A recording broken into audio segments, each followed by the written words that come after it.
सरफेसी अधिनियम का दुरुपयोग। इंडियन बैंक अधिकारियों द्वारा एमएसएमई को व्यक्तिगत स्वार्थ हेतु निशाना बनाया।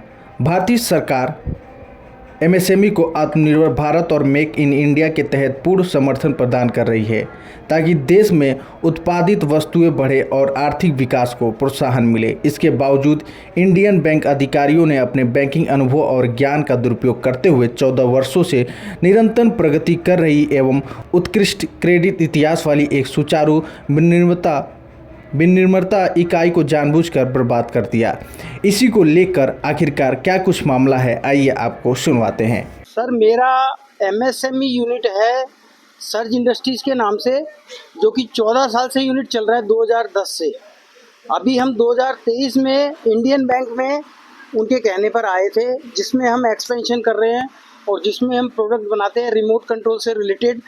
सीधा चाइना से जो इंपोर्ट हो रही है उसको रोकते हैं और आत्मनिर्भर भारत को सपोर्ट करते हैं।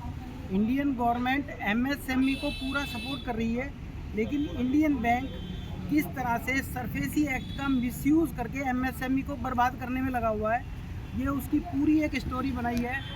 उन्होंने 2023 में इंडियन हमारा लोन टेक ओवर किया एचडीएफसी से। हमारी 14 साल की क्रेडिट हिस्ट्री है, जिसमें कि कोविड के दौरान भी हमारा कोई डिले नहीं है। हमने 6 साल के अंदर 22 करोड़ 8 लाख रुपए जीएसटी आउटपुट पे किया है और इनकम टैक्स पे किया है 68 लाख रुपए और 2 करोड़ 19 लाख रुपए वेजेज और सैलरी के पे किए हैं।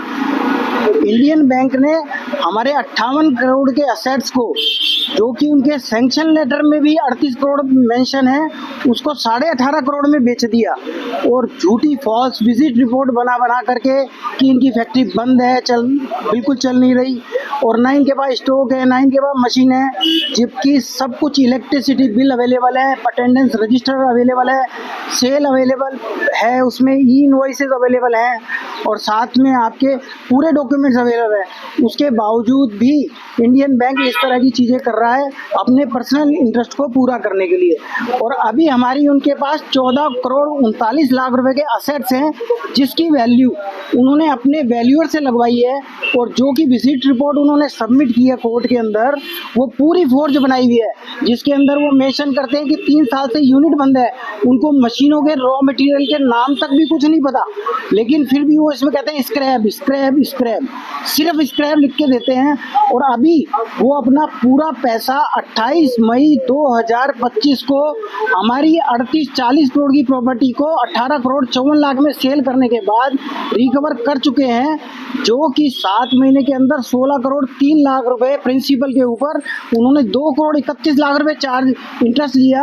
जो कैलकुलेशन करते हैं तो 29.25% का कैलकुलेशन आता है उसका। उसके बावजूद भी वो अभी तक स्टेटमेंट नहीं दे रहे हैं और हमसे सेम डेट में डिमांड करते हैं 70 लाख रुपए, जो कि खुद ही कॉन्ट्राडिक्ट है। कोर्ट में वो बोलते हैं कि हमारा 28 में भी कोई ड्यू नहीं है और आज वो बोलते हैं हमारे को कि आपका 70 लाख रुपए ड्यू है, लेकिन स्टेटमेंट कोई प्रोवाइड नहीं करा रहे हैं। और जो हमारी मशीन है वो, जैसे कि उन्होंने विजिट रिपोर्ट में मेंशन की है कि वो स्क्रैप है, तो उसका वो प्लानिंग कर रहे हैं कि मशीनें रिलोकेट करें, वहाँ से निकालें और दूसरी जगह रखें और उसको स्क्रैप बना दें, ताकि वो ये प्रूव कर पाएँ कि हम जो है ये स्क्रैप ही था। तो आपका बैंक के पास, बैंक ने हमें 29/4 से हम उनसे 29/4/2025 से हम उनसे स्टेटमेंट मांग रहे हैं, लेकिन प्रॉपर स्टेटमेंट हमें आज तक नहीं मिली। उन्होंने सिर्फ कोर्ट में स्टेटमेंट सबमिट की है 10/9/2025 को, जिसके अंदर की उन्होंने ये मेंशन किया है कि उनका पैसा ऑलरेडी 28/5/2025 को पूरा रिकवर हो गया।